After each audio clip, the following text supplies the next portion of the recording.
नाव मिली केवट नहीं, कैसे उतरे पार, कैसे उतरे पार। पथिक विश्वास न आवे, लगे नहीं बैराग यार, कैसे के पावे। पथिक विश्वास न आवे, मन में धरे न प्राण, नहीं सत्संगति रहनी। बात करे नहीं कान, प्रीत बिन जैसे कहनी। छोटे डगमगे नाही, संत को वचन न मानई। मूर्ख जय विवेक, चतुराई अपनी आनई। पलटू सद्गुरु शब्द का, तनिक न करे विचार, कैसे उतरे पार। पथिक विश्वास न आवे, पथिक विश्वास न आवे।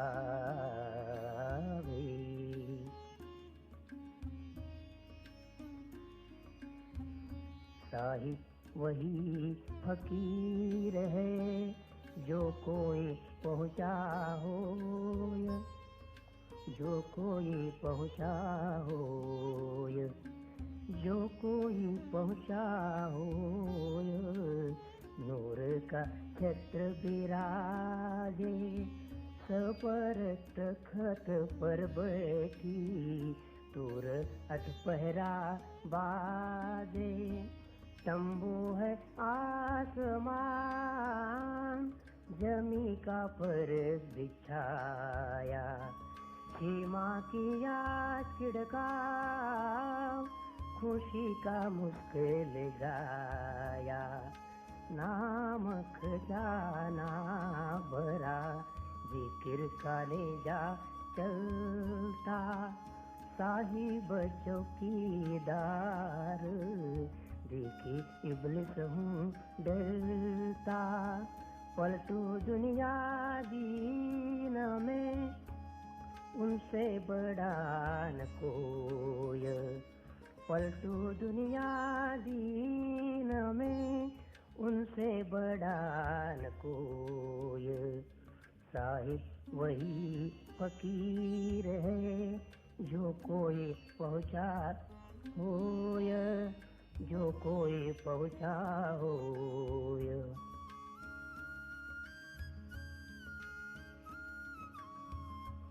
लहना है सत्य नाम का, जो चाहे सो ले, जो चाहे सो ले,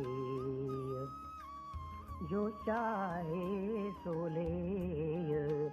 जाएगी लूट और आई, तुम का लुटी हो यार, गाँव जब दही है लाई। ताके कहा गवार, मोट भर बांध सिताबी, लूट में देरी करे, ताही की होय खराबी। बहुरी न ऐसा दाव, नहीं फिर मानुष होना। क्या ताके तू ठाड़, हाथ से जाता सोना। पलटू मैं उरीन भया, मोर दोस्त जीन दिय। लेना है सत्य नाम का, जो चाहे सो ले, जो चाहे सो ले।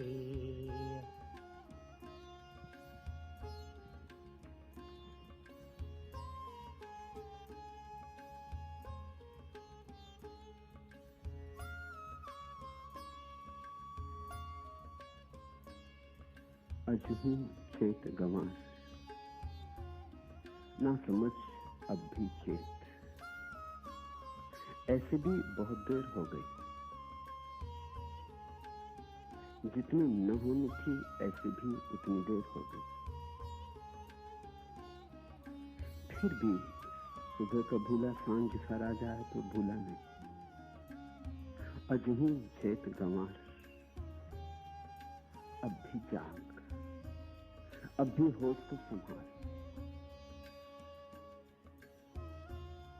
ये प्यारे पद एक अपूर्व संत के हैं। डुबकी मारी तो बहुत हीरे तुम खोज पाओगे। पलटू दास के संबंध में बहुत ज्यादा ज्ञात नहीं। संत तो पक्षियों जैसे होते, आकाश पर उड़ते जरूर हैं लेकिन पद चिन्ह नहीं छोड़ जाते। संतों के संबंध में बहुत कुछ ज्ञात नहीं। संत का होना ही अज्ञात होना है, अनाम। संत का जीवन अंतर जीवन है। बाहर के जीवन के तो परिणाम होते हैं, इतिहास पर इतिवृत्त बनता है। घटनाएं घटती हैं बाहर के जीवन की, भीतर के जीवन की तो कहीं कोई रेत भी नहीं पड़ती। भीतर के जीवन की तो समय की रेत पर कोई अंकन नहीं होता। भीतर का जीवन तो शाश्वत सनातन समयातीत जीवन है। जो भीतर जीते हैं उन्हें तो वे ही पहचान पाएंगे जो भीतर जाएंगे। इसलिए सिकंदरों, हिटलरों, चंगेज और नादिर शाह, इनका तो पूरा इतिवृत्त मिल जाएगा, इनका तो पूरा इतिहास मिल जाएगा। इनके भीतर का तो कोई जीवन होता नहीं। बाहर ही बाहर का जीवन होता है, सभी को दिखाई पड़ता है। राजनीतिक का जीवन बाहर का जीवन होता है, धार्मिक का जीवन भीतर का जीवन होता है। उतनी गहरी आंखें तो बहुत कम लोगों के पास होती हैं कि उसे देखें। वो तो अदृश्य और सूक्ष्म है। अगर बाहर का हम हिसाब रखें तो संतों ने कुछ भी नहीं किया, तो सारा काम असंतों ने ही किया है दुनिया में। असल में कृत्य ही असंत से निकलता है। संत के पास तो कोई कृत्य नहीं होता। संत का तो कर्ता ही नहीं होता, तो कृत्य कैसे होगा? संत तो परमात्मा में जीता है। संत तो अपने को मिटा के जीता है, आपा मेट कर जीता है। संत को पता ही नहीं होता कि उसने कुछ किया, कि उससे कुछ हुआ, कि उससे कुछ हो सकता है। संत होता ही नहीं। तो न तो संत के कृत्य की कोई छाया पड़ती और न संत के कर्ता का कोई भाव कहीं इस निशान छोड़ जाता। पलटू दास बिल्कुल ही अज्ञात संत थे। इनके संबंध में बड़ी थोड़ी सी बातें ज्ञात हैं, उंगलियों पर गिनी जा सके। एक, उनके ही वचनों से पता चलता है गुरु के नाम का। गोविंद उनके गुरु थे।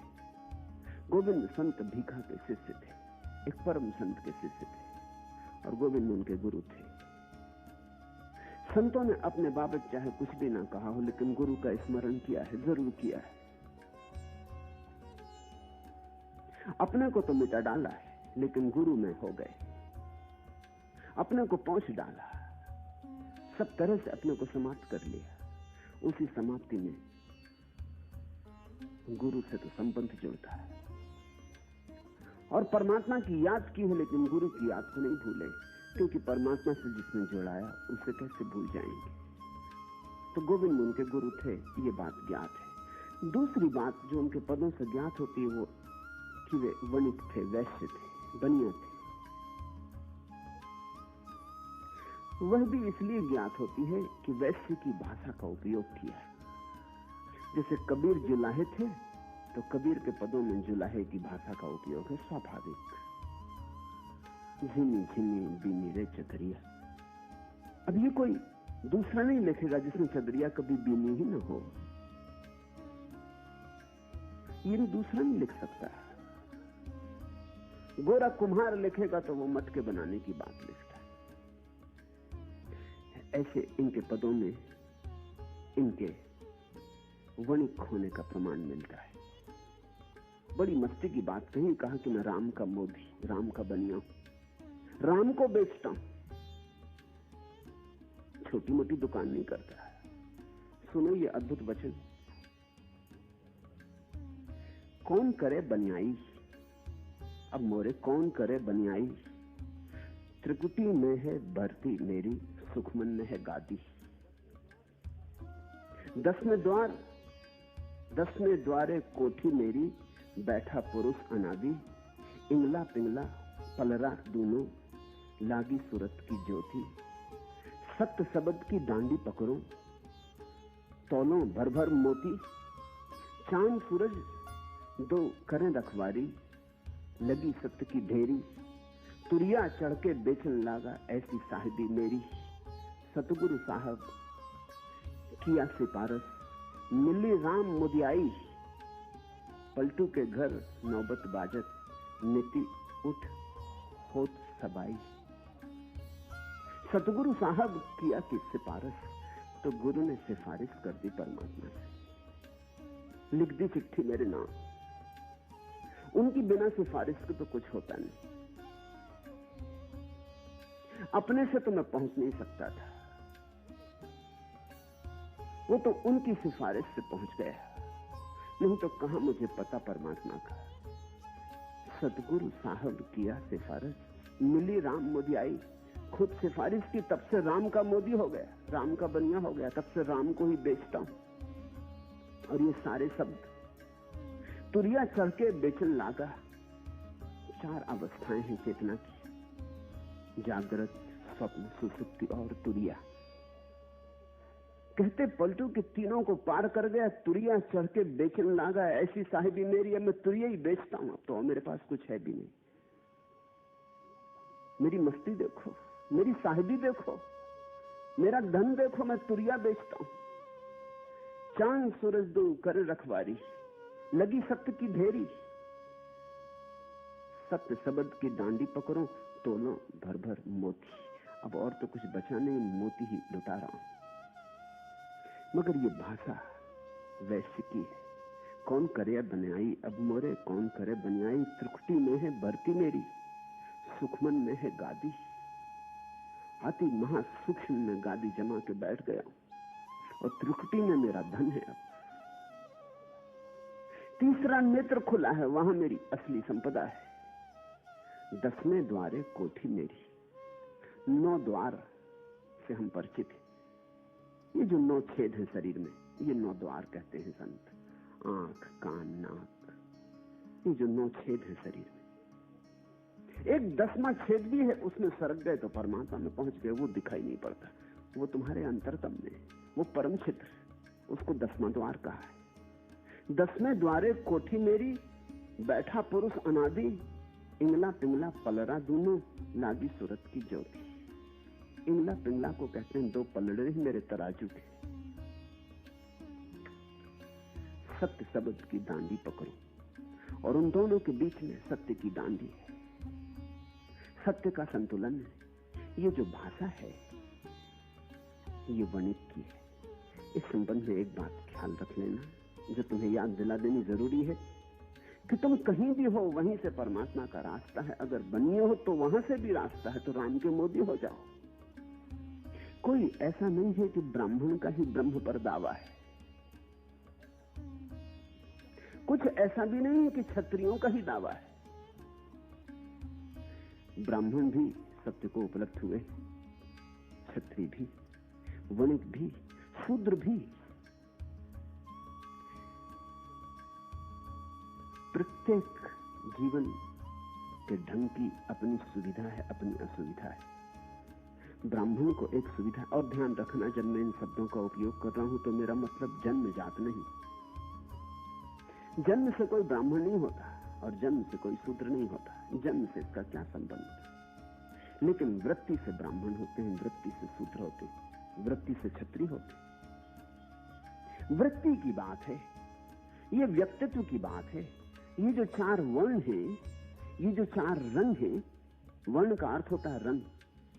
थोड़ा सोचना कि 4 रंग के लोग हैं दुनिया में, 4 ढंग के लोग हैं दुनिया में, और इन 4 ढंग की जो व्याख्या है, 5000 साल हो गए हिंदुओं ने जब तय किया था कि 4 रंग के लोग, 4 ढंग के लोग, इसे आगे नहीं बढ़ाया जा सकता। अभी भी कार्ल गुस्ताव जंग ने जो फिर से विवेचन किया मनुष्य के संबंध में, तो 4 ढंग फिर आ गए। नाम कुछ भी हो, लेकिन 4 कोठियों में बटे हुए लोग हैं, इससे बचा नहीं जा सकता। कुछ लोग हैं जो बुद्धि में जीते, वे ब्राह्मण।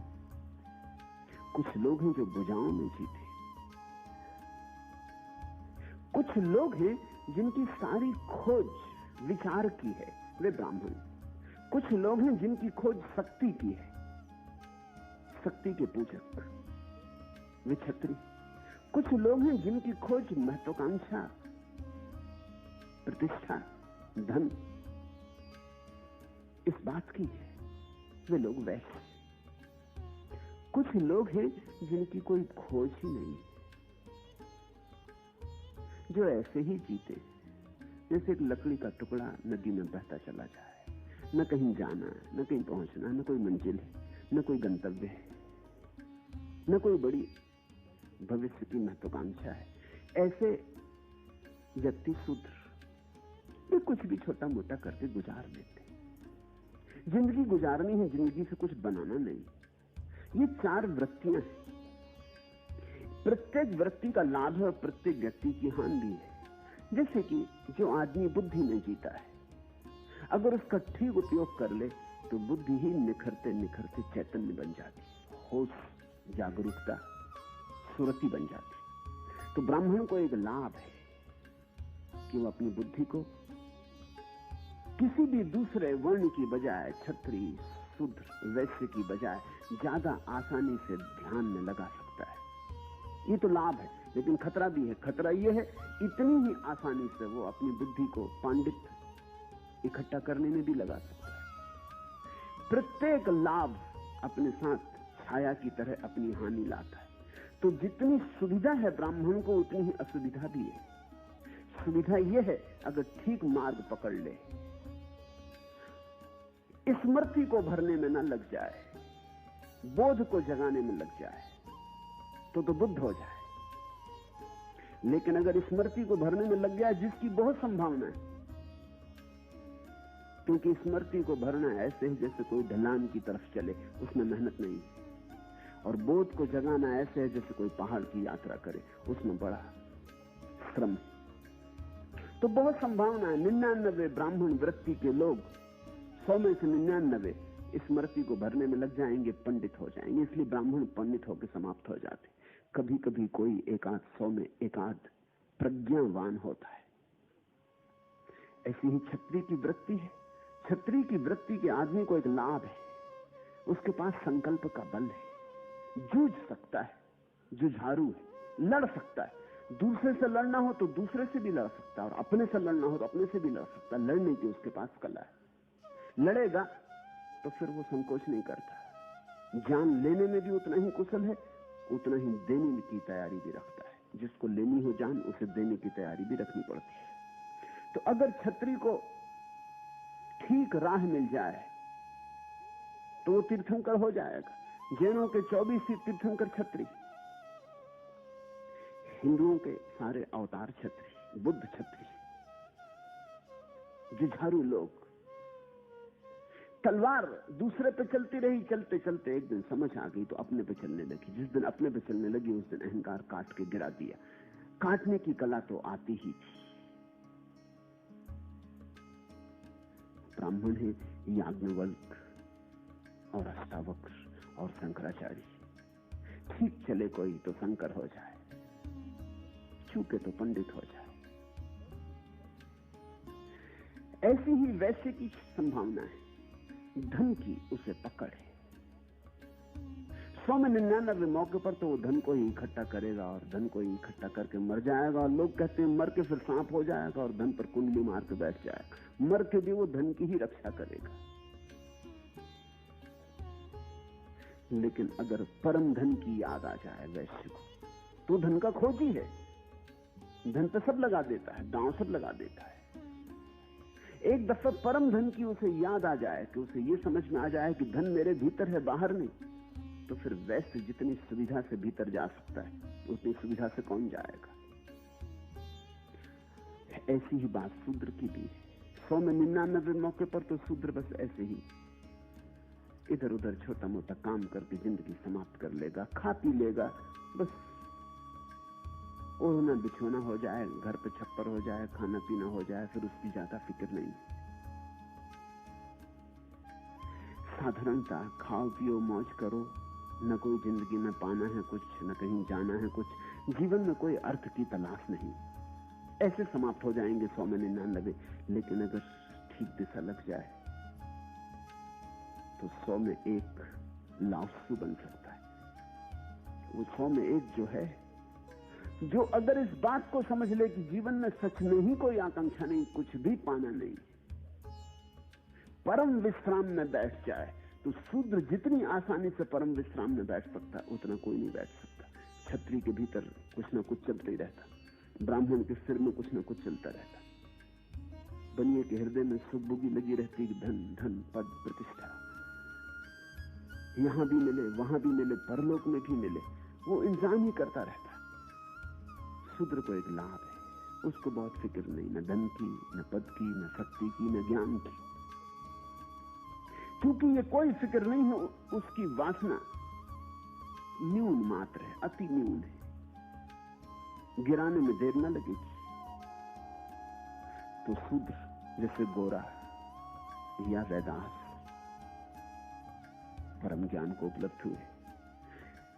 तुम जहां भी हो, जो भी हो, उससे कभी ये चिंता मत लेना कि तुम जहां हो वहां से परमात्मा नहीं पाया जा सकता। सब जगह से 100 में से 1 व्यक्ति परमात्मा को पाता है। तुम वो एक व्यक्ति बन जाओ, तुम जहां हो वहीं से। 99 तो भटक जाते हैं, तुम उस 99 भटकाव से बचना। तीसरी बात पता चलती पलटू के वचनों से कि 2 भाई थे और दोनों पलट गए, बाहर के धन की फिक्र छोड़ दी और भीतर का धन खोजने लगे। खोजने नहीं लगे, खोज ही लिया। बाहर तो धन खोज के भी कहां कौन खोज पाता है। बाहर धन है ही नहीं जो खोज सको। बाहर तो धन का बुलावा है, छलावा है, छल है, मृग मरीचिका है, दिखाई पड़ता है, दूर क्षितिज दिखाई पड़ता है, मिलता जमीन से। जैसे जैसे पास पहुंचते हो क्षितिज दूर हटता जाता है। कभी तुम ऐसी जगह नहीं पहुंच पाओगे जहां क्षितिज वस्तुतः जमीन से मिलता हो। ऐसे ही कभी भी वासना तृप्ति से नहीं मिलती, वासना क्षितिज की भांति। दोनों भाई बदल गए। बदलने के कारण गुरु ने दोनों को पलटू नाम दे दिया। एक भाई को कहा पलटू प्रसाद और एक भाई को कहा पलटू दास। ये शब्द बड़ा प्यारा दिया गुरु ने, पलटू। ईसाई जिसको कन्वर्सन कहते हैं, पलट गए, जिसको वैज्ञानिक 180 डिग्री का रूपांतरण कहते हैं, एकदम पलट गए। कहीं जाते थे और ठीक उल्टे चल पड़े, और ऐसे पलटे कि क्षण में पलट गए। देरदार न की, सोच विचार न किया। कहां बाजार में गादी लगा के बैठे थे और कहां सूक्ष्म में गादी लगा दी। कहां तौलते थे, अनाज तौलते होंगे, साग सब्जी तौलते होंगे, कुछ तौलते होंगे, और कहां सत्य शब्द की ढेरी से तौलने लगे, और कहां साधारण चीजें बेचते रहे होंगे और तुरिया बेचने लगे, समाधि बेचने लगे। ऐसा रूपांतरण था कि गुरु ने कहा कि तुम बिल्कुल ही पलट गए। ऐसा मुश्किल से होता है। ये क्रांति थी। पलटू नाम का अर्थ हुआ क्रांति। एक बड़ी अपूर्व क्रांति हुई। ये नाम भी बड़ा प्यारा है। असली नाम का तो कुछ पता नहीं है। असली नाम यानी माँ बाप ने जो दिया था उस नाम का तो कुछ पता नहीं। गुरु ने जो नाम दिया था वो ये था, और गुरु ने खूब प्यारा नाम दिया, बड़ा सांकेतिक नाम दिया।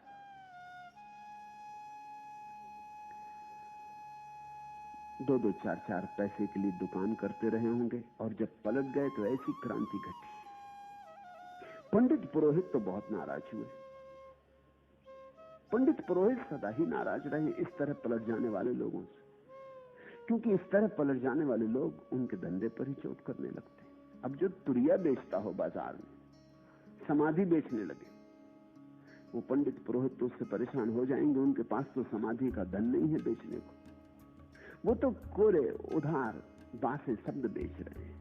और यहां कोई ताजा झरना लेके आ गया जिसके प्राणों में नए फूल खिल रहे हैं और ताजे भीतर खिलते कमल बेचने लगा, तो तुम्हारे बासे कमल और सदियों से सड़े कमल कौन खरीदेगा? तो मंदिर मस्जिद सदा नाराज हो जाते हैं संत पर। पंडित पुरोहित तो बहुत नाराज थे, लेकिन जिनके पास आंखें थी उनकी भीड़ आने लगी, दूर दूर प्रांतों से लोग आने लगे। कहा है पलटू ने, लैले भेंट अमीर नाम का तेज विराजा, लैले भेंट अमीर नाम का तेज विराजा, सबको रगरे नाक आई के परजा राजा। पलटू ने कहा, ये भी खूब हुआ, मैं साधारण दुकानदार, जरा राम के नाम से क्या जुड़ गया कि असाधारण हो गया। मैं 2 कौड़ी का आदमी, राम नाम से क्या भर गया कि बहुमूल्य रतन हो गया। लैले भेंट अमीर नाम का तेज विराजा, बड़े बड़े धनी कीमती बहुमूल्य भेंट लेके मेरे द्वार पर आने लगे, नाम का तेज विराजा। लेकिन पलटू ये नहीं कहते कि मेरी कोई खूबी है, उस प्रभु का तेज, उस प्रभु की चमक मुझ में आ गई, वो मेरी आंखों से झांक रहा है, तो उसकी ही खूबी। सब कोई रगरे नाक आई के प्रजा राजा, और प्रजा से भी लोग आने लगे और बड़े राजा और सम्राट भी आने लगे। बिन लश्कर बिन फौज मुल्क में फिरी दुहाई, ना कोई फौज फांटा है अपने पास, पलटू कहते, ना अपने पास कोई और उपाय है। बिन लश्कर बिन फौज मुल्क में फिरी दुहाई, लेकिन सारे देश में हवा गर्म हो गई, सारे देश में खबरें पहुंचने लगी। ये जो सुगंध पैदा हुई, इस सुगंध के धागे दूर दूर तक चले गए, और जब ये सुगंध पैदा होती तो ये सब दीवालों को पार करके निकल जाती, सब सीमाओं को पार करके निकल जाती। दूर दूर अज्ञात स्थानों से लोग चल के आने लगते, कोई अज्ञात शक्ति उन्हें बुलाने लगती, पुकारने लगती। जन्म महिमा सतनाम आपने सरस बढ़ाई। तो पलटू कहते हैं, खूब रही ये बात, जन्म महिमा सतनाम। देखो ये सतनाम की महिमा। पलटू जैसा गरीब बनिया राम का मोदी हो गया। सत्य नाम के लिए से पलटू भया गंभीर, हाथ जोड़ी आगे मिले लैले भेंट अमीर। जिनके दर्शन होने मुश्किल थे, जिनके द्वार पे पलटू जाते तो द्वार न खुलते, सत्य नाम के लिए से पलटू भया गंभीर। और ऐसी गहराई आ गई पलटू में सिर्फ सत्य नाम के लेने से, फिर ठीक ठीक स्मरण कर लेने से प्रभु पारस को छू लिया, लोहा सोना हो गया। जिनके द्वार दरवाजे बंद थे, वे बड़ी बड़ी भेंटें लेकर द्वार पर आने लगे।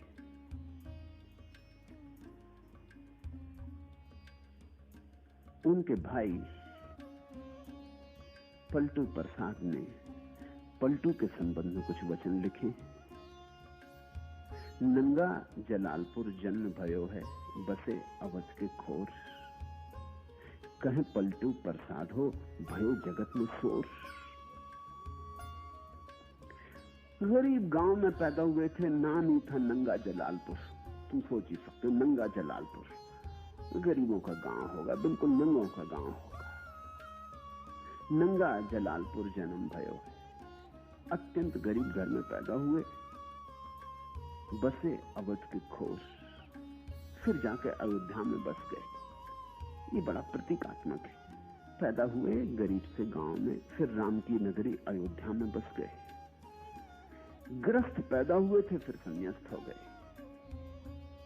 धन पद मद में डूबे थे, फिर एक दिन राम की महिमा में उतर गए। नंगा जलाल पर जन्म भयो है, बहे बसे अवध के खोर, कह पलटू प्रसाद हो, भयो जगत में शोर।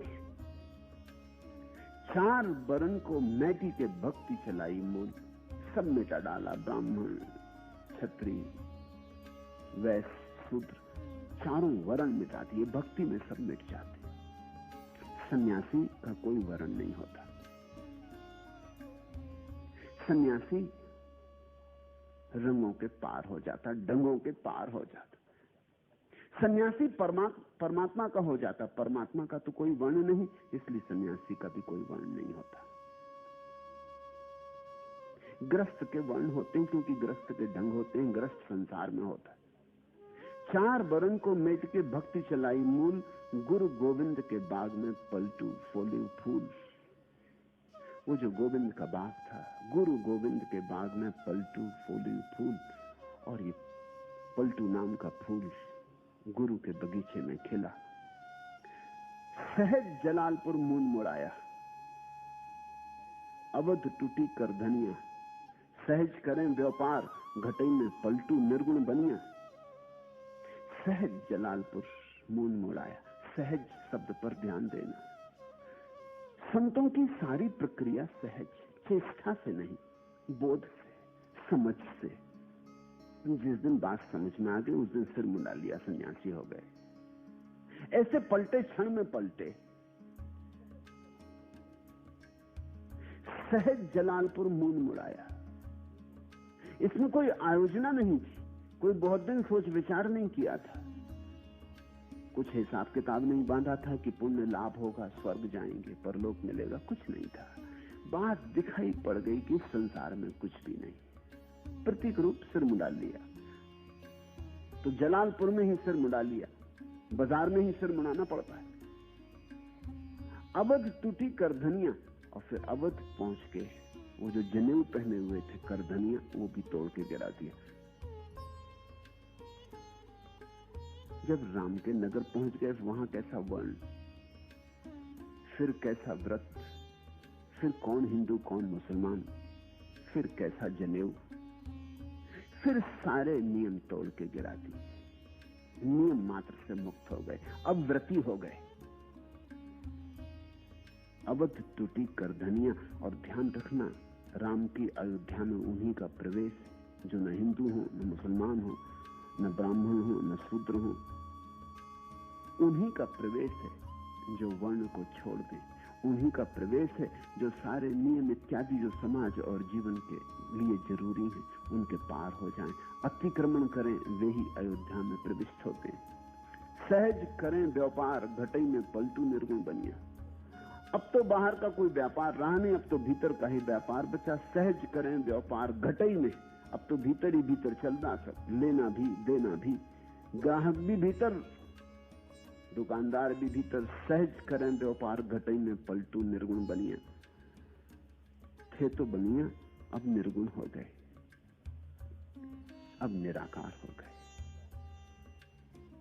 बस इससे ज्यादा पलटू दास के संबंध में और कुछ ज्ञात नहीं। अंतिम बात, फिर हम उनके पदों में उतरे। शब्द उनके पलटू के ठीक वैसे ही आग्नेय हैं, अग्निमय हैं, जैसे कबीर के। बड़े ऊंचे घाट के शब्द थे और बड़े चोट रखने वाले शब्द हैं। ठीक अगर कबीर के साथ किसी दूसरे को हम खड़ा कर सकें तो पलटो। इसलिए संतों में यह बात कही जाती रही कि पलटू दूसरे कबीर है। इसमें कोई अतिशयोक्ति नहीं है। तुम जब उनके पदों में उतरोगे तुम भी पाओगे। बड़ी ऊंची बात है और बड़ी सचोट है। हृदय में उतर जाए, तुम्हारे पोर पोर में भर जाए, ऐसी बात है। रसपूर्ण भी उतनी ही जितनी सचोट, मस्ती भी उतनी ही जैसी कबीर की।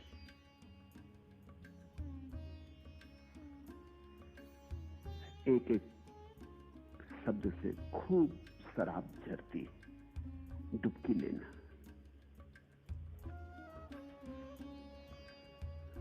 नाव मिली केवट नहीं, कैसे उतरे पार, कैसे उतरे पार पथिक विश्वास न आवे। लगे नहीं बैराग यार कैसे के पावे, मन में धरे न ज्ञान, नहीं सत्संगति रहनी, बात करे नहीं कान, प्रीत बिन जैसे कहनी, छूटी डगमगी नाई, संत को वचन न माने, मूर्ख तजे विवेक, चतुराई अपनी आने, पलटू सतगुरु शब्द का तनिक न करे विचार, नाव मिली केवट नहीं, कैसे उतरे पार। समझो, नाव तो मिल सकती है, नाव तो मुर्दा है, लेकिन जब तक माझी ना मिले नाव से काम ना होगा। तुम्हें नदी पार करनी है, नाव तो मिल सकती है, क्योंकि माझी भी नाव को तो किनारे पर ही बांध के घर चला जाता, रात आधी रात भी मिल सकती, मगर तुम नाव से तो नदी पार न कर सकोगे।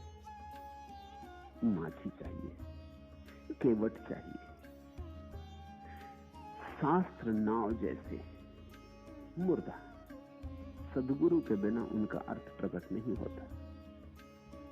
शास्त्र तो मिल जाते हैं, रखे, सदगुरु चले जाते हैं, शास्त्र तो रह जाते हैं, जैसे नाव बंधी रह जाती किनारे पर, और माझी घर चला गया कि सो गया। तो नाव तो कभी भी मिल सकती है, नाव की तो कोई अड़चन नहीं। पलटू कहते हैं नाव मिली केवट नहीं, कैसे उतरे पार। पार उतरना कैसे होगा? कोई नक्शा पास नहीं, कोई मार्गदर्शक पास नहीं, कोई दिशा का बोध नहीं। कौन ले जाएगा? कौन सांस देगा? कौन सहारा देगा? कोई चाहिए जीवंत। शास्त्र अपने आप में किसी को भी ले जा नहीं सकता, न गीता, न कुरान, न वेद, क्योंकि वेद का तुम जो अर्थ करोगे वो भी तुम्हारा होगा। नाव कभी चलाई ना हो और तुम नाव चलाओगे तो डूबने की ही ज्यादा संभावना है बजाय उतर जाने की। भीतर का अनुभव न हुआ हो तो बाहर के शब्दों से तुम किसी भी तरह भीतर की प्रतीति ना कर सकोगे। शास्त्र में सब रखा है, लेकिन कौन जताएगा, कौन दिखाएगा, कौन जगाएगा, कौन चेताएगा अर्थ को? शास्त्र में शब्द है, अर्थ तो भीतर से उमकते। शास्त्र में तो केवल प्रतीक हैं, चिन्ह हैं, लेकिन उन चिन्हों को कोई खोलने वाला चाहिए। इसलिए सारे संतों ने सदगुरु पर बहुत जोर दिया है, शास्त्र से ज्यादा जोर दिया है। सदगुरु मिल गया तो शास्त्र मिल गया। नाव ना भी हो तो भी अगर माझी मिल जाए तो कोई उपाय खोज लेगा। तुम्हें नदी के पार ले जाने का, शायद कंधे पे बिठा के ले जाए, या हो सकता है तैरना सिखा दे तो तुम खुद ही तैर जाओ, या हो सकता है लक्कड़ को बांध के छोटी मोटी नाव बना ले। लेकिन कोई चाहिए जो दूसरे किनारे से परिचित हो। सदगुरु का अर्थ होता है इस किनारे उस किनारे को जानने वाला मिल जाए। इस जगत में उस जगत की पहचान वाला मिल जाए। खड़ा तो हो बाजार में, खड़ा तो हो बाजार में, लेकिन अनुभव उसे परमात्मा का हो। खड़ा तो हो तुम्हारे साथ, तुम्हारे जैसा है, लेकिन कुछ हो उसके भीतर जो तुम जैसा ना हो, जिसने जीवन की सारी गहराइयां देखी हो, पहचानी हो। कबीर ने कहा, कबीरा खड़ा बाजार में लिए लुकाठी हाथ। बाजार में खड़ा हूं, लिए लुकाठी हाथ, लठ लिए खड़ा हूं। हो जिसकी हिम्मत आ जाए तो उसका सिर गिरा दूं, हो जिसकी हिम्मत तो चल पड़े साथ। घर जो बारे अपना चले हमारे साथ। जो तुमने घर समझ रखा है, जो भी तुमने घर समझ रखा है, जहां जहां तुमने मोह बना रखा है और जहां जहां तुमने अपने राग जोड़ रखे हैं और चाहत के सपने बसा रखे, उन सबको जलाने को जो तैयार हो वो हमारे साथ चले। कबीर कहते हैं, बाजार में आके खड़ा हो गया हूं, तैयारी पूरी है उस तरफ ले चलने की। जिनकी हिम्मत हो वो मेरे पीछे आ जाए। कोई चाहिए जो ठीक संसार में खड़ा हो, और संसार जिसके भीतर ना हो उसी को सदगुरु कहते हैं। नाव मिली केवट नहीं, कैसे उतरे पार, कैसे उतरे पार, पथिक विश्वास ना आवे। आस्था कैसे आए शास्त्र पर, कोई समझाने वाला नहीं। शास्त्र में कितना ही टटोलो, कागज और स्याही के अतिरिक्त कुछ मिलता नहीं, कोई हृदय की धड़कन नहीं, कैसे आवे विश्वास। शास्त्र जिसने लिखा है उसने सच को जान के लिखा होगा कि कल्पनाओं का जाल रचा है, कैसे आवे विश्वास। सदगुरु को तो तुम भीतर झांक सकते हो, सदगुरु के तो पास बैठ सकते हो, सदगुरु के साथ तो अंतर का संबंध जोड़ सकते हो, सदगुरु के साथ तो धीरे धीरे धीरे उसका व्यवहार, उसका उठना, उसका बैठना, उसका बोलना, उसका मौन, इन सब से तुम धीरे धीरे अनुमान भी लगा सकते हो कि क्या घटा है। लेकिन शास्त्र में तो अनुमान को भी कोई जगह नहीं, शास्त्र तो बिल्कुल मुर्दा है। ये तो ऐसे ही है साथ जैसे किसी कब्र के पास चक्कर लगाते रहो, कुछ पता ना चलेगा कि कौन सोया भीतर, सत्पुरुष सोया, असत्पुरुष सोया, जागा हुआ सोया कि सोया हुआ ही सोया, कुछ पता ना चलेगा कब्र के पास। कब्रें तो सब एक जैसी हैं। बहुत बार ऐसा हो जाता है कि बड़े सुंदर पद रचने वाले लोगों के पास जब तुम जाओगे तब तुम्हें पता चलेगा कि वो पद कोरे पद, उनके भीतर कोई प्राण नहीं। इसलिए कहते हैं कि साधारणता, अगर किसी कवि की कविता तुम्हें अच्छी लगे तो कवि के पास मत जाना, जाओगे तो भ्रम टूट जाएगा, क्योंकि कवि केवल कविताएं लिखते हैं, उनके जीवन में काव्य की धुन नहीं होती। तो कविता में तो हो सकता है बड़ी ऊंची उड़ान हो, आकाश खुलता हो, और जब तुम जाओ कवि को मिलने तो वो किसी शराब घर में गाली बकते मिल जाए तो तुम्हें बड़ी पीड़ा होगी। शायद काव्य में तो ऐसी सुगंध हो, शब्दों की सुगंध, शब्दों की लयबद्धता एक ऐसी सुगंध का भ्रम पैदा करती हो, लेकिन जब तुम कवि को जाकर देखो तुम पाओगे वो तुमसे गया बीता आदमी। शब्द तो झूठे भी हो सकते हैं, धोखे के भी हो सकते हैं, शब्द तो केवल जाल हो सकते हैं, तर्क की व्यवस्था हो सकते हैं, शब्द में केवल भाषा का सौंदर्य हो सकता है। शब्द को कैसे परखोगे, कसौटी क्या होगी? ये तो ऐसे समझोगे कागज पर लिखा सोना, तुम्हारे पास माना कि सोने को कसने का पत्थर, क्या तुम सोचते हो जिस कागज पर लिखा सोना इसको तुम कस लोगे सोने के पत्थर को? क्या कसोगे? कागज तो कागज है, सोना लिखा हो कि मिट्टी बराबर, कोई निशान न छूटेगा। सोने को कसने वाला पत्थर हाथ में रखे बैठे रहो तो भी कोई निशान नहीं छूटेगा। सोना चाहिए, सोना शब्द से नहीं होगा। सतगुरु का अर्थ होता है जहां उपाय है कस लेने का। इसलिए पलटू कहते कैसे उतरे पार, पथिक विश्वास ना आवे।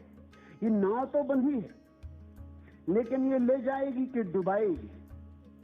ये नाव तो बंधी है, कोई कभी इसे उस पार ले भी गया है या नहीं, या बना के इसी पार रखी गई? कोई इस नाव से कभी पार भी हुआ है? नाव तो जरूर बंधी है, लेकिन इस नाव को दूसरे पार का कोई अनुभव है? इसमें कभी कोई यात्रा की है? छल छिद्र से ना भरी हो, डुबाना दे, कहीं मझधार में धोखा ना दे जाए। कैसे उतरे पार, पथिक विश्वास ना आवे। विश्वास आ ही नहीं सकता शास्त्र पर, इसलिए दुनिया में इतने विश्वासी दिखते और फिर भी विश्वास नहीं। कोई हिंदू है, कोई मुसलमान है, कोई ईसाई है, कोई जैन, कोई बौद्ध, इतने लोग हैं और सभी कुछ ना कुछ विश्वास करते, लेकिन तुम विश्वासी आदमी मिलता कहीं? कोई आंखें दिखती जिनमें आस्था के दिए जल रहे हो? तुम्हें कहीं कोई हृदय की धड़कन सुनाई पड़ती जिसमें श्रद्धा का स्वर हो? सब तरफ अश्रद्धा है, सब तरफ अनास्था है, सब तरफ अविश्वास है, संदेह की दुर्गंध से भरी है पृथ्वी, और इतने विश्वासी लोग। जरूर कहीं कुछ भूल चूक हो रही। नाव पर विश्वास नहीं आ सकता। मोहम्मद मिल जाते तो मजा आ जाता, लेकिन कुरान मिली तुम्हें, तुम्हारा दुर्भाग्य। कृष्ण मिल जाते तो मस्ती छा जाती। वो कृष्ण की मौजूदगी भरोसा पैदा करवाती, मौजूदगी के अलावा और कोई उपाय नहीं। कृष्ण की मौजूदगी में तत्क्षण तुम भी उड़ना शुरू कर देते हो। कृष्ण जब पंख पसारते हैं तुम्हें भी अपने छिपे हुए पंखों की याद आ जाती।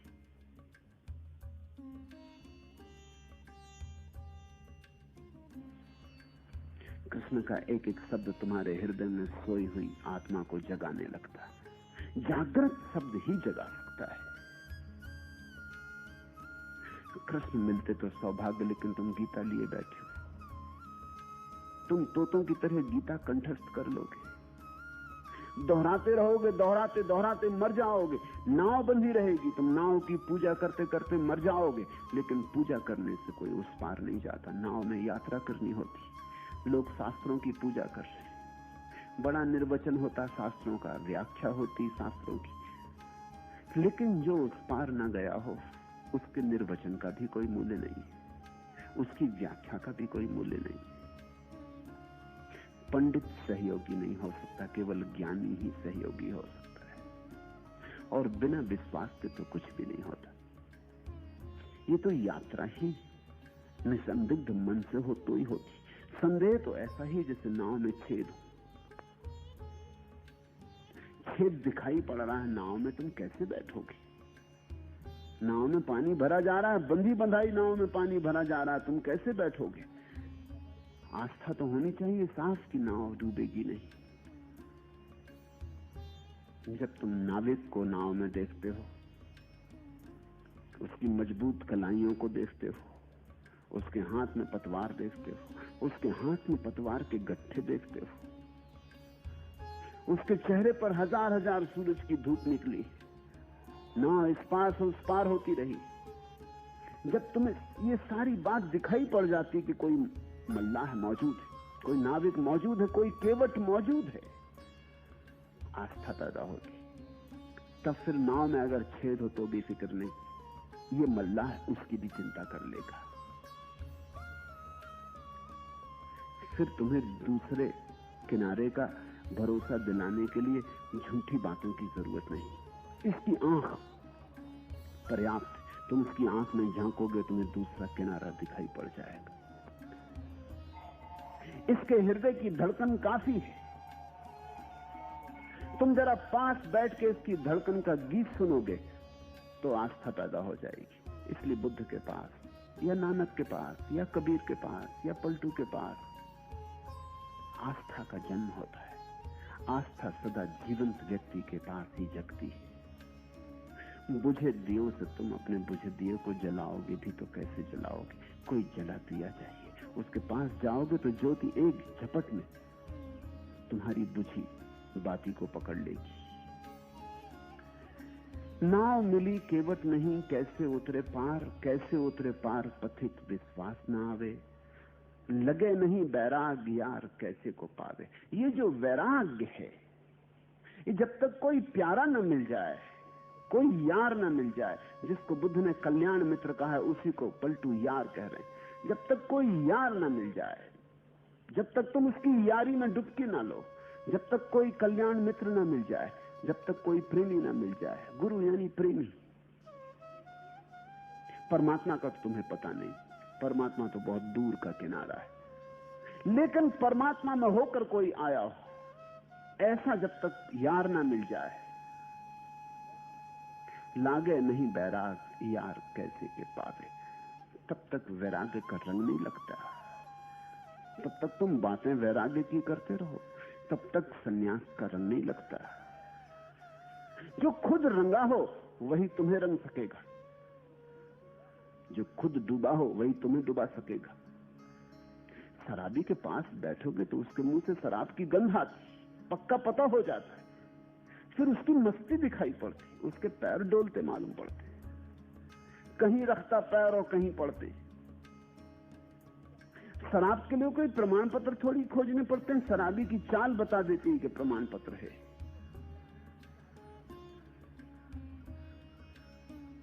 शराबी का रंग ढंग बता देता है। और जब यार मिल जाता है और यारी जम जाती, यही तो शिष्य और गुरु का मिलन है, यारी का जम जाना। जब दो हृदयों के बीच ऐसा प्रेम पकड़ जाता है कि तुम्हें लगता है ये दूसरे किनारे हो आया। ये भरोसा जैसे जैसे बढ़ने लगता है वैसे वैसे दूसरा किनारा करीब आने लगता है। लागे नहीं बैराग यार कैसे के पावे। तो नाव तो पड़ी है लेकिन इसमें यार तो बैठा नहीं, शास्त्र तो रखा है लेकिन शास्ता मौजूद नहीं। मन में धरे न ज्ञान नहीं सत्संगति रहनी। इसलिए कहते हैं कि तुम जब तक सत्संगति न खोजोगे तब तक कितना ही पढ़ो, कितना ही लिखो, कितनी ही स्मृति को प्रांजल करो, भरो, कुछ सार न होगा। मन में धरे न ज्ञान नहीं सत्संगति रहनी। लोग ऐसे हैं कि मन में धारण नहीं करते, बस केवल स्मृति में भरते। इस फर्क को समझो। मेरी बात तुमने सुनी, तुम उस बात के साथ दो काम कर सकते हो। मेरी बात सुनी, तत्क्षण उसे स्मृति में रख दिया, फाइल किया, कहा कि कभी जरूरत होगी तो काम में ले आएंगे, किसी को समझाना होगा तो समझा देंगे, कोई पूछेगा अर्थ तो बता देंगे। तुमने अपने काम में नहीं लाए, तुमने रख दी, किसी और के काम आ जाएगी। अधिकतर तुम्हारा ज्ञान ऐसा ही है। एक दूसरी बात है, एक दूसरा ढंग है, वास्तविक ढंग कि तुमने बात को समझा और पी गए, पचा गए। वो तुम्हारे मांस मज्जा में समा गई।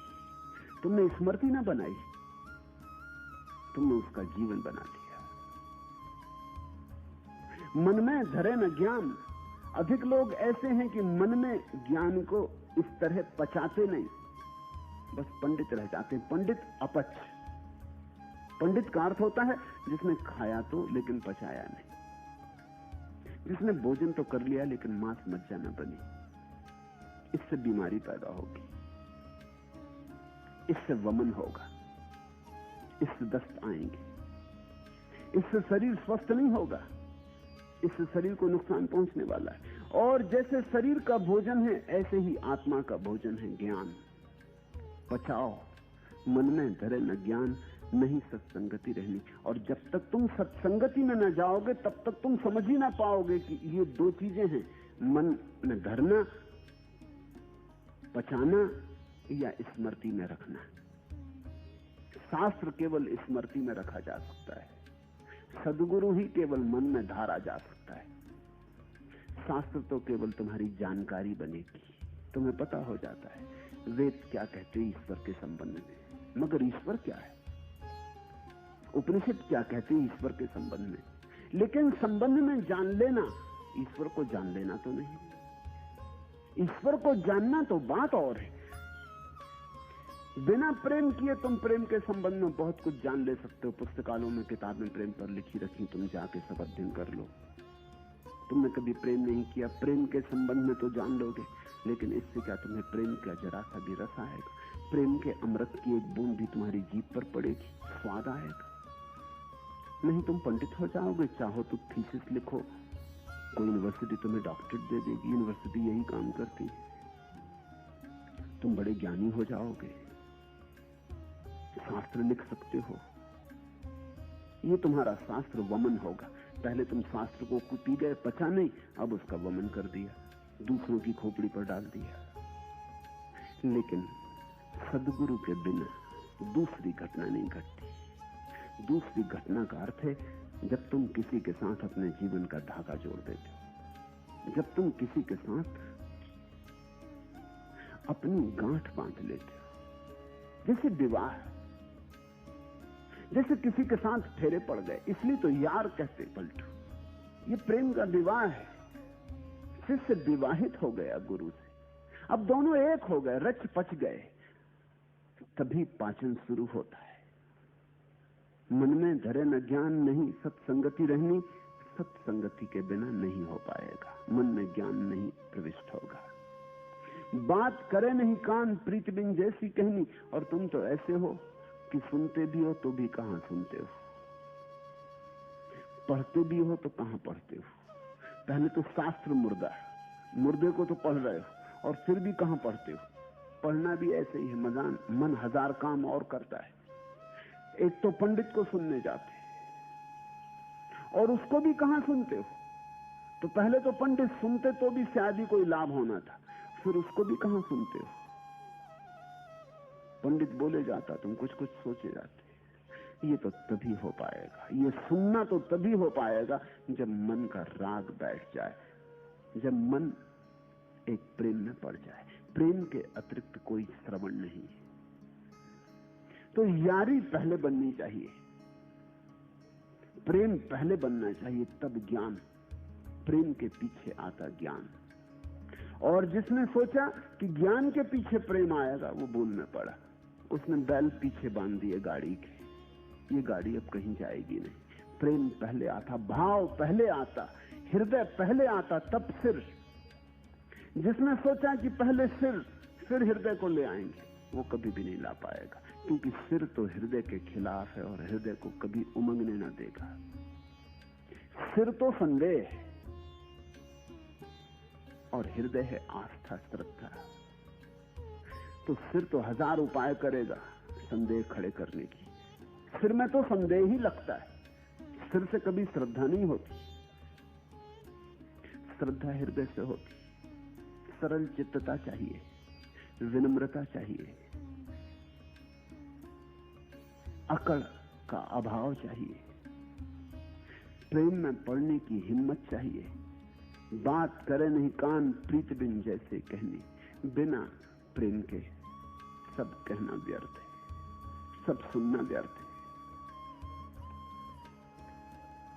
लगे नहीं बैराग यार कैसे के पावे, छूटी डगमगी नहीं संत को वचन न माने। डगमगी लगी रहती सिर में, तो सिर तो दुविधा से भरा रहता। सिर तो कहता पता नहीं हो ठीक न हो ठीक, ऐसा हो वैसा हो। सिर तो हजार बातें उठाता है। सिर का तो काम ही यही कि वो संदेह खड़ा करता है। जैसे वृक्षों में पत्ते लगते, ऐसे सिर में संदेह लगते। छूटी डगमगी नाही, डगमग होता रहता सब सिर के भीतर। तो सिर कभी अकंप नहीं होता, सिर तो कपते ही रहता, वहां भूकंप चलता ही रहता, वहां भूकंप कभी बंद नहीं होता। हृदय में कभी कंप नहीं होता, हृदय निष्कंप है, वहां भूकंप जाता ही नहीं। जो हृदय में पहुंच गया वो कंपन के पार हो जाता। वहां संदेह पैदा नहीं होते, वहां श्रद्धा के कुसुम लगते, वहां आस्था के कमल खिलते और सारा जीवन रूपांतरित हो जाता है। छूटी डगमगी नहीं संत को वचन न माने। और डगमगी न छूटे तो संत का वचन कैसे मानोगे? संत के पास भी पहुंच गए भूल चूक से, संयोग बसात, तो मान ना सकोगे। सिर बीच में आड़े आ जाएगा, पत्थर की तरह खड़ा हो जाएगा, अड़चन बन जाएगा। संत का झरना भी बहता होगा तो तुम्हारे हृदय तक नहीं पहुंच पाएगा। सिर को उतार के रखना होता है। कबीर ने कहा है, अगर आना हो मेरे पास तो सिर को उतार के जमीन पर रख दे। सिर को रखे उतार। छूटी डगमगी नहीं संत को वचन न माने। मूर्ख तजे विवेक चतुराई अपनी आने। और मूर्ख की बड़ी मूर्खता यह है कि वो सोचता मैं बड़ा चतुर। मूर्ख की मूर्खता को बचाने का यही उपाय है कि वो सोचता मैं बड़ा चतुर। वो कहता है ऐसे हम किसी की बातों में आने वाले, कि ऐसे हम किसी पर श्रद्धा लाने वाले, कि ऐसे हम सम्मोहित होने वाले नहीं। हम तो सोच विचार करेंगे, हम तो सब तरह का हिसाब किताब लगाएंगे, ऐसे प्रेम में पड़ जाएं। हम ऐसे ना समझ नहीं, हम बड़े चतुर हैं। पलटू कहते हैं मूर्ख तजे विवेक चतुराई अपनी आने। और इसी अपनी चतुराई में विवेक का अवसर खो देता है। और विवेक और चतुराई में बड़ा फर्क है। चतुराई सिर्फ मूढ़ता है, विवेक तुम्हारी आत्मा का जागरण है। लेकिन जागे हुए से जुड़ो तो जागोगे, और ये चतुराई तुम्हें जागे हुए से जुड़ने नहीं देती। बुझा हुआ दिया चतुराई से भरा है, डगमग हो रहा है कि जाऊं पास न जाऊं, पता नहीं ठीक हो कि गलत हो, ऐसा हो वैसा हो। ज्योति भी दिखाई पड़ती तो भी साहस नहीं जुटा पाता। पास न जाएगा तो चूक जाएगा, साहस चाहिए। तो अक्सर ऐसा हो जाता है कि कभी कभी साहसी लोग सत्य की संगति में उतर जाते, और कमजोर और तथाकथित समझदार लोग दूर ही खड़े रह जाते। वो अपनी समझदारी में ही मर जाते। समझदारी से सावधान, क्योंकि समझदारी तुम्हारी मूढ़ता को छिपाने का उपाय। एक बात सदा सोचना, एक बात सदा याद रखना, अगर तुम चतुर हो तो तुम्हारी जिंदगी में सबूत होना चाहिए। कहां है आनंद, कहां है रस, क्या पाया, कौन सी ज्योति है तुम्हारे भीतर, कौन सी सुगंध उठी, कौन सा संगीत बना, कौन सा नृत्य हुआ, उत्सव कहां है, चांदनी कहां है। अंधेरा ही अंधेरा भरा, फिर भी तुम अपने को चतुर कहे चले जाते, और सब तरह की वासनाओं के सांप बिच्छू भीतर सरक रहे, फिर भी तुम अपने को चतुर कहे जाते। थोड़ा तो सोचो, थोड़ा तो विचारो। अगर चतुर ही होते तो तुम्हारी जिंदगी में परमात्मा का वास होता, तुम्हारी जिंदगी में आनंद होता, तुम्हारी जिंदगी में एक पुलक होती। तुम्हारी जिंदगी में ये उदासी क्यों है, तुम्हारी जिंदगी में ये इतना ज्यादा रुग्ण भाव क्यों है? तुम हो कहां? धक्के खाते रहते भीड़ में, यहां से वहां, इस जन्म से उस जन्म में, इस यात्रा से उस यात्रा में। पहुंचे कहां हो? मंजिल कहां है? पास भी आती नहीं मालूम होती, और कहते हो चतुर हूं। अगर चतुर हो तो जीवन में प्रमाण चाहिए, और अगर जीवन में प्रमाण न हो तो कृपा करके इस चतुराई को उतार कर रख दो। ये चतुराई नहीं है, ये वस्तुतः विवेक से बचने का उपाय है, ये मूढ़ता की तरकीब है, ये तुम्हारा अज्ञान तुम्हें चतुराई का धोखा देके अपने को बचा रहा है। मूर्ख तजे विवेक चतुराई अपनी आने, पलटू सतगुरु शब्द का तनिक न करे विचार। वो अपनी अपनी मारता रहता, अपनी अपनी लगाता रहता। पलटू सतगुरु शब्द का तनिक न करे विचार, नाव मिली केवट नहीं कैसे उतरे पार। और जब तक तुम सदगुरु के वचन का विचार न करोगे, जब तुम अपनी अकड़ हटाकर, अपने उपद्रव को शांत करके, अपने को दूर करके, अपने को बीच से हटा के कहोगे कि अब मैं सीधा विचार करना चाहता हूं, मेरी जिंदगी तो बेकार गई, तो एक बात सच है कि मेरे पास कोई विवेक नहीं, मैं तो भटका ही भटका, घाव ही घाव इकट्ठे किए, ये मेरी जिंदगी रही, अब बहुत भटक चुका। अब मैं कहता हूं कि अब अपनी समझ से क्या चलना, अपनी समझ से चल के खूब देख लिया कहां पहुंचा। मनोवैज्ञानिक कहते हैं, मनस्विद कहना चाहिए, पूरब के मनस्विद कहते हैं कि छोटा बच्चा अगर अपनी चतुराई की बात हांके, क्षमा योग्य, क्योंकि उसे अभी जीवन का कोई अनुभव नहीं। लेकिन उम्र पाके भी अगर तुम अपनी चतुराई की हांको तो तुम बड़े अज्ञानी, तुम क्षमा भी नहीं किए जा सकते। उम्र पाके तो दिखाई पड़ जाना चाहिए कि मेरी चतुराई का परिणाम क्या है, और वह परिणाम दिखाई पड़ जाए तो एक घटना घटती, तुम्हें अपनी बुद्धि पे संदेह आ जाता है। बस तुम्हारे जीवन में परमात्मा के आगमन का पहला कदम पड़ा, अपनी बुद्धि पर संदेह। जब अपनी बुद्धि पर संदेह आता है तो सद्गुरु पर आस्था आती। जब तक तुम सोचते हो अपने से ही तर जाएंगे, तब तक तुम क्यों किसी का हाथ पकड़ोगे, तब तक तुम यारी में न पड़ोगे। नाव मिली केवट नहीं कैसे उतरे पार। फिर तुम्हारी चतुराई तुम्हें ज्यादा से ज्यादा शास्त्र तक ले जा सकती, नाव तक पहुंचा सकती, लेकिन केवट तो यारी से मिलता। तुम्हारी चतुराई तुम्हें किताब तक ले जा सकती। तो लोग किताब बड़े मजे से पढ़ते, ऐसे बहुत लोग हैं, लाखों लोग हैं जो मेरी किताबें पढ़ते, यहां नहीं आते। मुझे पत्र भी लिखते हैं कि हम आपकी किताबें पढ़ते हैं और बड़ा आनंद आता है, लेकिन आने में संकोच है, आने में डर है कि आने की अभी हिम्मत नहीं, आना चाहते हैं मगर अभी हिम्मत नहीं। क्या डर होगा आने में? यारी बनाने में डर है। प्रेम खतरनाक बात है, प्रेम बन जाएगा तो तुम्हारी जिंदगी फिर वैसी ही न रह जाएगी। किताब के साथ कोई खतरा नहीं, किताब तुम पढ़ लेते हो और ताक पर रख देते हो। किताब तुम्हारी हो गई, मेरी क्या है? तुमने खरीद ली, तुम्हारी हो गई, तुम जहां चाहो वहां लकीरें लगाओगे, जहां चाहो काट दोगे, जहां चाहो लाल निशान लगा दोगे, तुम जो चाहो अर्थ कर लोगे, किताब तुम्हारी हो गई। मेरा उसमें क्या रहा? मेरा तो मेरे पास आओगे तो ही पता चलेगा। साहिब वही फकीर है जो कोई पहुंचा हो, जो दूसरा पार हो आया है, वही फकीर है। अब फकीर का अर्थ समझो। लोग समझते हैं फकीर का अर्थ है जिसने संसार छोड़ दिया। ये नहीं है फकीर का अर्थ। जो पहुंचा हो।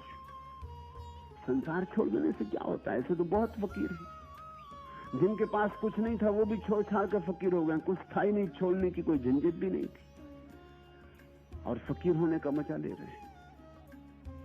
100 में 99 तुम्हारे फकीर और साधु और सन्यासी और महात्मा नकारात्मक फकीर हैं। संसार छोड़ दिया, लेकिन परमात्मा पाया या नहीं? संसार छोड़ना थोड़ी पर्याप्त परिभाषा है। शायद संसार छोड़ना इतना ही हो सकता है जैसे एक आदमी बगीचा लगाना चाहे, जमीन साफ करे, घास उखाड़ के फेंक दे, घास पात को काट दे, जला दे, जड़ें घास पात की निकाल के जमीन को शुद्ध कर ले, पानी छिड़क दे और बैठ जाए और कहे कि बगीचा तैयार हो गया। ये कोई बगीचा हुआ? ठीक है, जमीन तैयार हो गई, मगर अगर बगीचा तो तैयार होना है। जमीन तैयार हो गई, अच्छा हुआ, मगर इसको ही बगीचा मत मान लो, नहीं तो इस खाली जमीन में गुलाब के फूल ना खिलेंगे। इस खाली जमीन में देर अबेर फिर संसार का कांस उगाएगा। एक मजे की बात ख्याल रखना, गुलाब का फूल अपने आप नहीं उगता, घास पात अपने आप उगता है। घास पात को लाना नहीं पड़ता कि तुम जाओ बीज बाजार से खरीद के लाओ तब उगेगा। तुम बैठे भर रहो जमीन साफ करके, वो अपने से उग जाएगा। जमीन साफ कर ली तो और ढंग से उगेगा, क्योंकि पत्थर इत्यादि सब अलग हो गए, अब बड़े मजे से उगेगा। तुम जल्दी ही पाओगे जमीन हरी हो गई। गुलाब अपने से नहीं उगेगा, गुलाब को तो लगाना पड़ता है। फकीर की ठीक परिभाषा पलटू कर रहे हैं। साहिब वही फकीर है जो कोई पहुंचा होए, जिसके जीवन में गुलाब के फूल खिले हो, परमात्मा खिला हो, वो फकीर है। संसार छोड़ देना पर्याप्त नहीं है, परमात्मा पाना जरूरी है। ये विधायक परिभाषा हुई, नकार से परिभाषा नहीं करनी चाहिए।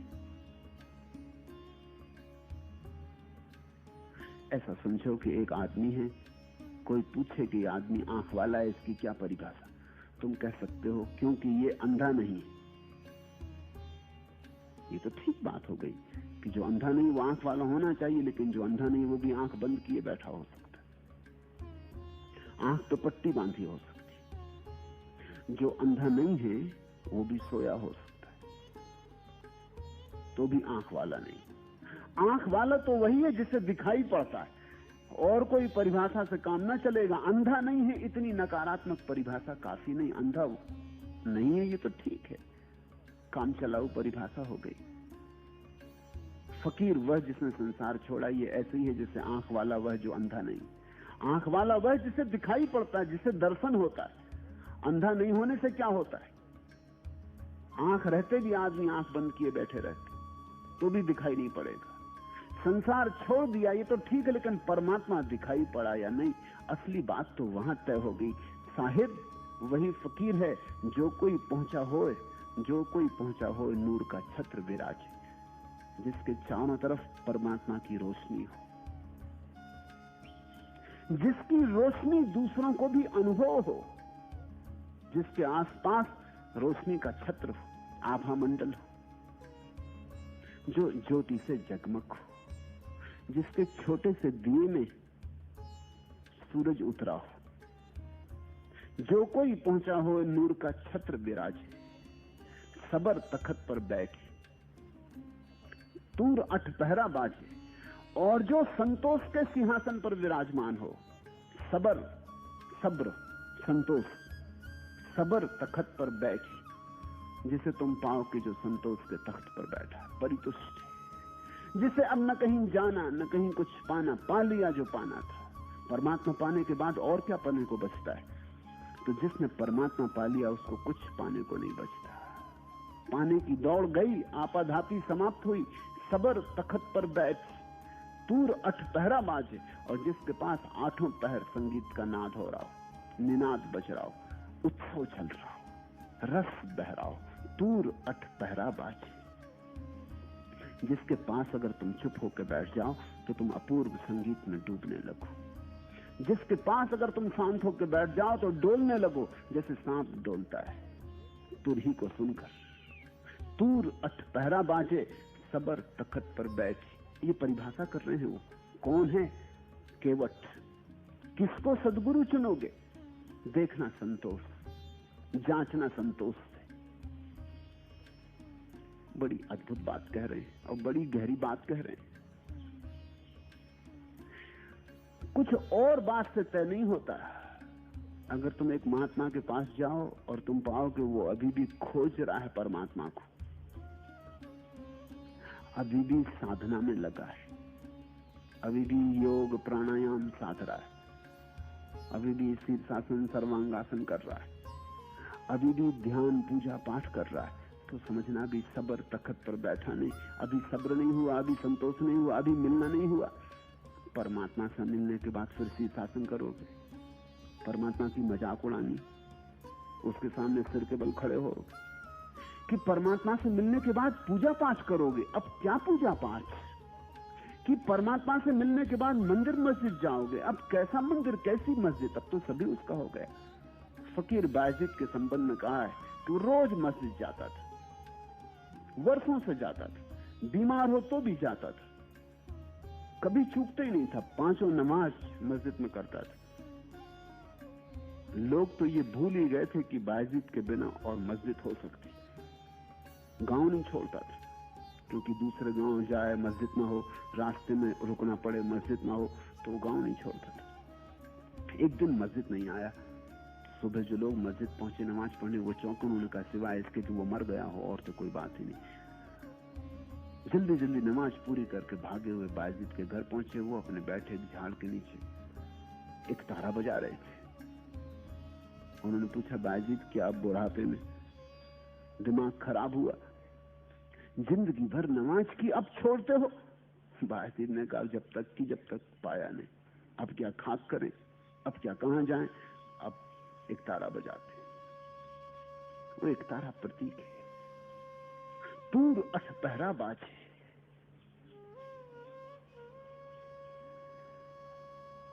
ध्यान अगर अभी भी करते हो तो फिर अभी पहुंचे नहीं। जो पहुंच गया वो ध्यान हो गया। अब कैसे ध्यान करे? जो पहुंच गया वो पूजा हो गया, उसका जीवन अर्चना हो गई। इसलिए कबीर कहते हैं, उठूं बैठूं सो परिक्रमा। अब मैं कैसे मंदिर की परिक्रमा करने जाऊं? अब तो उठना बैठना वही परिक्रमा है, क्योंकि जब भी उठता उसी के पास उठता हूं, जब भी चलता उसी के पास चलता हूं। खाऊं पीऊं सो सेवा। अब कैसे मंदिर में जाके भोग लगाऊं भगवान को? मैं खाता हूं, उसी में सेवा हो जाती, क्योंकि वही खा रहा। सुनते हो? खाऊं पीऊं सो सेवा, सबर तखत पर बैठ, तूर अठ पहरा बाजे, तंबू है आसमान, जमीन का फरस बिछाया। अब कहां छोटे मोटे मंदिर मस्जिद की जरूरत रही? तंबू है आसमान, जमीन का फरस बिछाया, छिमा किया छिड़काव। जैसे कि कोई तैयारी करता है, मेहमान को आता है, कोई मेहमान आ रहा है, कोई बड़ा मेहमान आ रहा है, तो तुम छिड़काव करते जल का बगीचे में, जमीन पर धूल बैठ जाए, तंबू तानते। पलटू कहते हैं, अब आकाश का तंबू ही एकमात्र तंबू है, पूरी जमीन अपना फर्ज। और अब पानी से क्या सींचना, अब तो क्षमा से सींचते हैं। क्षमा प्रेम की एक अभिव्यक्ति। अब तो प्रेम से सींचते हैं, अब तो क्षमा से सींचते हैं। क्षमा किया छिड़काव, खुशी का मुस्क लगाया। और अब कौन सा इत्र लगाएं, अब कौन सा मस्क लगाएं, अब कौन सी सुगंध? खुशी का मुस्क लगाया। अब तो 24 पहर सोते जागते आनंद का भाव उठ रहा, आनंद की लहरें चल रही, आनंद की तरंगें चल रही। यही सुगंध है। नाम खजाना भरा, जिक्र का नेजा चलता, साहिब चौकीदार, देख इब्लीसों डरता। अब तो बड़ी गजब की बात हो रही है। वो कहते हैं फकीर कौन? साहिब वही फकीर है जो कोई पहुंचा हो, और जब कोई पहुंच जाता है तो खुद पहरा नहीं देना पड़ता अपने जीवन पर, खुद साहिब, खुद भगवान पहरा देता। फिर तुम्हें अपनी फिक्र नहीं रखनी पड़ती कि ये करूं ना करूं, ये करना ठीक कि गलत कि सही। फिर ये सब बातें गई, अच्छा बुरा गया। साहिब चौकीदार, देख इब्लीसों डरता। अब तो शैतान खुद ही डरता है, क्योंकि वो साहब चौकीदार हो गए। अब तो परमात्मा फिक्र करता है। तुमने वो प्यारी कहानी सुनी ना कि तुलसीदास सोते और धनुर्धानी राम द्वार पर खड़े होकर पहरा देते। वो प्रतीकात्मक है। जिसने सब परमात्मा पे छोड़ दिया, उसकी चौकीदारी परमात्मा करता है। तुम जब तक अपनी चौकीदारी खुद करते हो, खतरे में हो। तब तक शैतान तुम्हें सताएगा और शैतान तुमसे जीतेगा। तुम शैतान से क्या बचोगे? उसके रास्ते बड़े सूक्ष्म हैं। नाम खजाना भरा, और अब तो एक ही खजाने में बात रह गई, उसका नाम, उसकी स्मृति, उसका स्मरण। बस इतना ही धन है। अब ये ध्यान ही धन है। नाम खजाना भरा, जिक्र का नेजा चलता, और अब तो 24 घंटे उसकी स्मरण का भाला ही चलता रहता। अब तो 24 घंटे श्वास श्वास में जिक्र है, नाम स्मरण, प्रार्थना है। ये करनी नहीं पड़ती, ये अपने से हो रही। संत वही जिसमें प्रार्थना अपने से हो रही हो, जिसके होने में प्रार्थना हो, जिसके उठने बैठने में प्रार्थना हो, जिसकी आंखें झपके तो पूजा हो जाए, जिसके पास तुम जाओ तो तुम्हें परमात्मा पहरा देता हुआ मालूम पड़े। पलटू दुनिया दीन में उनसे बड़ा न कोई। पलटू कहते हैं फकीर से बड़ा कोई भी नहीं, न इस दुनिया में न उस दुनिया में। पलटू दुनिया दीन में उनसे बड़ा न कोई, साहिब वही फकीर है जो कोई पहुंचा हो। ऐसे किसी फकीर का हाथ पकड़ो, यारी करो, तो केवट मिले, तो माझी मिले, तो उस पार उतर पाओ। अपने से न पहुंच पाओगे। अपने से पहुंचने की धुन में इसी किनारे अटके रह गए हो जन्मों जन्मों से। अब हूं चेत गंवार, अब चेतो। लहना है सतनाम का, जो चाहो सो ले। और लाभ तो एक ही है दुनिया में, धन तो एक ही है दुनिया में। लहना है सतनाम का, जो चाहे सो ले। प्रभु के स्मरण के अतिरिक्त और कोई धन नहीं, और कोई लाभ नहीं। फिर जिसको लेना हो ले ले, रुकावट जरा भी नहीं, कोई रोक नहीं रहा। तुम अपने ही हाथ से नहीं ले रहे हो, इसे ख्याल में रखना। जीसस ने कहा है, knock and the door shall be opened unto you, ask and it shall be given। मांगो और मिलेगा, खटखटाओ और द्वार खुल जाएंगे। राबिया ने तो कहा द्वार बंद ही नहीं है, खटखटाओ भी मत, आंख खोलो, द्वार खुले। सूफी फकीर हसन रोज कहा करता था, प्रभु द्वार खोल, प्रभु द्वार खोल। बहुत देर हो गई, द्वार खोल। मैं तड़फ रहा हूं, रोता, छाती पीटता। एक दफा वो राबिया के घर ठहरा। वो वही जो करता था रोज सुबह, तो उसने किया, प्रार्थना की, फिर रोने लगा, छाती पीटने लगा, भाव बेहल कि हे प्रभु द्वार खोल। राबिया ने 1 दिन सुना, 2 दिन सुना, 3 दिन सुना। तीसरे दिन वायु उसने कहा कि बंद करिए बकवास, द्वार खोले, आंख खोल। और कहते हसन जागा। जिंदगी भर से वो यही मचाए हुए था कि प्रभु द्वार खोल। राबिया की ये चोट की नासमझ क्या बकवास लगा रखी, आंख खोल, द्वार तो खुले ही है। कहते हैं पलटू, लहना है सतनाम का, जो चाहे सो ले। जिसने चाहा उसे मिला, किसी क्षण मिला, जिस क्षण चाहा। एक क्षण की भी देर नहीं होती, मगर तुम चाहती नहीं। तुम कुछ कूड़ा कचरा चाहते हो। कोई धन के लिए दौड़ रहा, कोई पद के लिए दौड़ रहा, परमात्मा के लिए कौन दौड़ता है? कभी कभी तुम परमात्मा की याद भी करते हो तो पद के लिए। चुनाव में खड़े हो गए तो जाके हनुमान जी को समझाते हो कि महाराज जरा ख्याल रखना, नारियल चढ़ाऊंगा। जब चुनाव में खड़े हो गए तो हनुमान चालीसा पढ़ने लगते हो, मस्जिद मंदिर पूजा पाठ करने लगते हो, साधु संतों के पास जाने लगते हो। मेरे पास लोग आ जाते, वो कहते हैं कि महाराज चुनाव में खड़े आशीर्वाद चाहिए। तो मुझे क्यों झंझट में डालते हो, तुम पाप करो, मुझको भी फंसाओगे। जिस दिन चुनाव छोड़ना हो उस दिन आ जाना, मैं आशीर्वाद दे दूंगा। मैं करिए चुनाव के लिए तो आशीर्वाद मत लो, क्योंकि फिर तुम जो करोगे उसका भी जिम्मा मेरा हो जाएगा, मेरा कोई हाथ नहीं है इसमें। बड़े हैरान होते, क्योंकि और साधु संतों के पास जाते हो तो जल्दी से आशीर्वाद देने को तैयार। आशीर्वाद देने में लगता ही क्या है किसी को, मिलने वाले को मिल गई आशा और देने वाले का कुछ जाता नहीं। तुम कभी परमात्मा की याद भी करते हो तो गलत कारणों से करते हो। उसकी याद तो बस उसी के लिए की जानी चाहिए, कोई और हेतु नहीं होना चाहिए। लेना है सतनाम का जो चाहे सो ले, जो चाहे सो ले, जाएगी लुट और आई। और बहुत देर मत करो, कहीं ऐसा ना हो कि दूसरे लूट ले, सब लूट ही जाए और तुम ऐसे ही बैठे रह जाओ। जो चाहे सो ले, जाएगी लुट और आई। तुम का लूटी हो यार गांव जब दहिए लाई। और क्या तुम बैठे बैठे तब की राह देख रहे, जब सब पूरा गांव लूट लेगा तब? तुमने कोई ऐसी जिद बांध रखी कि जब सब लब लूट चुकेंगे तब आखिरी में हम? तुम का लूटी हो यार गांव जब दहिए लाई, ताके कहा गंवार, मोट भर बांध से ताबी। इसलिए पलटू कहते हैं कि गंवार, इसलिए तुझको गंवार कहना पड़ रहा कि तू काहे के लिए रुका है, पूरा गांव लूट लेगा तब तू लूटेगा।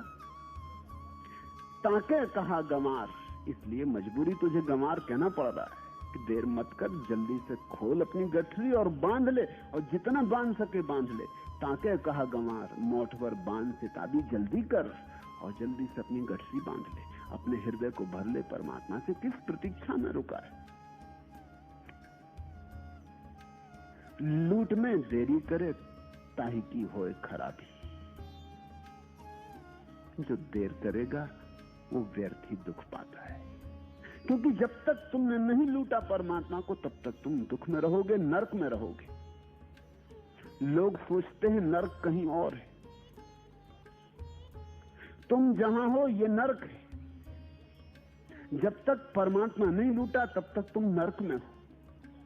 ये भी खूब मजेदार तरकीब पंडितों ने खोजी कि नरक कहीं दूर जमीन के पाताल में, तुम कभी जाओगे नरक में। ये भी खूब मजेदार तरकीब, इससे तुम निश्चिंत हो गए। तुम कहते हो हम थोड़ी नरक में। नरक में तुम हो। मैंने सुना है एक आदमी मरा,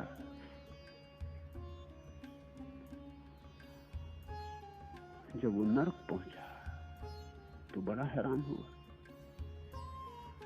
वहां तो हालतें बड़ी अच्छी थी, तो उसने पूछताछ की, शैतान के पास गया कि हमने तो बड़ी बदनामी सुनी नरक की, यहाँ की हालतें तो बड़ी अच्छी, पृथ्वी पर हालतें इससे ज्यादा खराब है। शैतान ने कहा कि वो पंडितों की तरकीब है, अंत असलियत यही है कि नरक वही।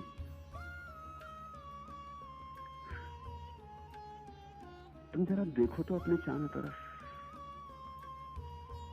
अपने भीतर, अपने बाहर, और क्या नरक होगा, और क्या बुरा हो सकता है?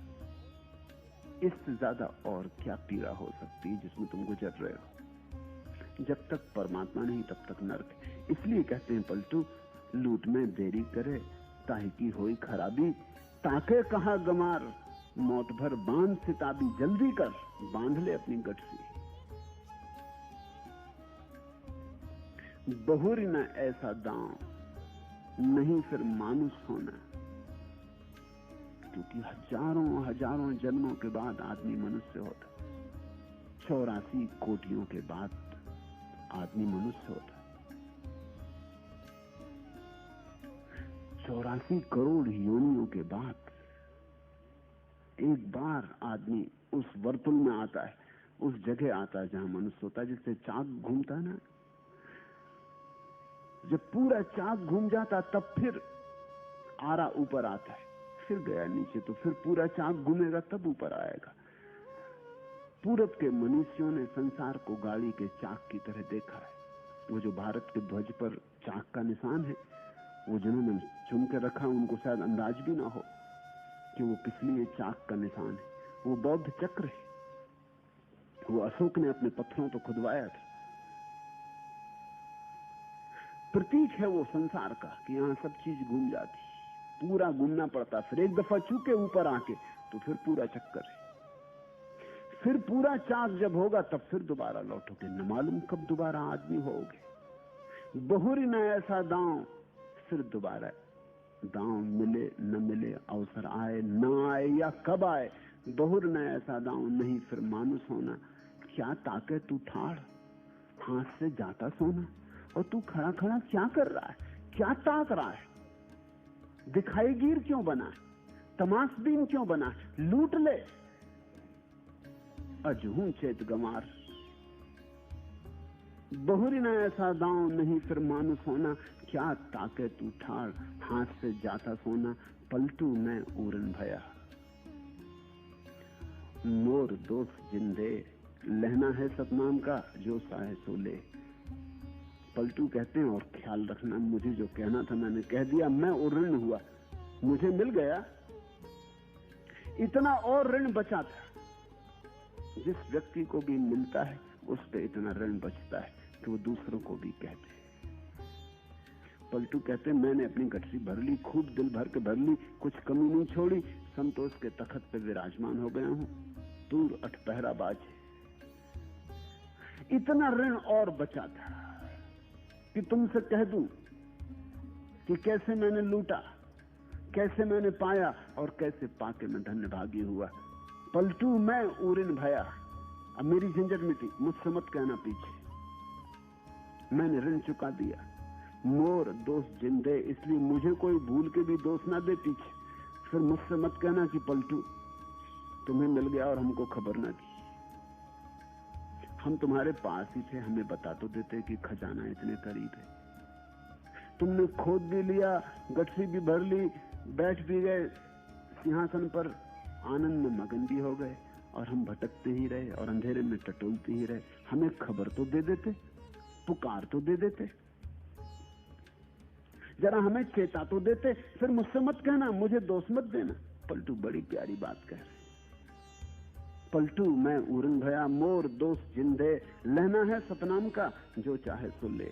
ना, अब मैंने सब दरवाजा खोल दिया, सीधी सीधी बात कह दी कि ये पड़ा है सतनाम का लहना, ये प्रभु स्मरण का धन है, जिसको लेना हो ले ले। फिर पीछे मुझसे मत कहना कि हमको खूब भटकाया, बता देते तो ना भटकते। पलटू के इन वचनों पर ध्यान करो, तुम्हारा जीवन नरक है। खड़े खड़े क्या देख रहे हो, कब तक देखते रहोगे? पत्थर की मूर्त हो गए हो। थोड़े हिलो चलो, थोड़ा उठो, थोड़े जीवन को गति दो। प्रभु सामने खड़ा है, प्रभु चारों तरफ विराजमान है, इसकी स्मृति को जगाओ, इस आह्लाद को अपने भीतर उतरने दो। ये किरण तुम्हारे भीतर जाना चाहती है, ये किरण तुम्हारे अंधेरे को तोड़ना चाहती है, ये सूरज तुम्हारे भीतर प्रभात बनना चाहता है। आंख खोलो। और ऐसी भी बहुत देर हो चुकी, कितने जन्मों से तुम भटक रहे हो, कितनी लंबी यात्रा तुमने की, और सिर्फ धूल धमास के अतिरिक्त तुम्हारे हाथ कुछ भी ना लगा। धन लगा ही नहीं, धन लगता ही नहीं हाथ जब तक ध्यान ना लगे। ध्यान कुंजी है धन की, असली धन की। असली धन यानी जो मिल जाए तो फिर कभी खोता नहीं। ये धन तो मिल मिल के खो जाता है, ये धन तो मिला भी तो ना मिला बराबर है। धनी होके भी तुम देखते नहीं लोग कितने गरीब हैं, सब है उनके पास और भीतर कुछ भी नहीं। भीतर कोरा सन्नाटा और अंधेरा है, रुदन और आंसू भरे। बाहर तिजोरी भरती चली गई और भीतर आत्मा रोती चली गई। जितनी तिजोरी भर ली है उतनी ही आत्मा बेच डाली। जीसस ने कहा है, अपनी आत्मा को बेचकर अगर तूने सारे संसार को भी पा लिया तो क्या? तूने बड़ा गलत सौदा कर लिया।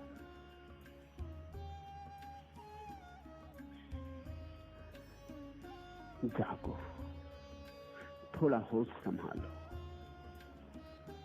थोड़े से कदम ठीक और मंजिल दूर नहीं, थोड़ा होश अडिग और मंजिल दूर नहीं, थोड़ी श्रद्धा की स्फुरना और मंजिल दूर नहीं। और नाव की पूजा में मत लगे रहना, मांझी को खोजो।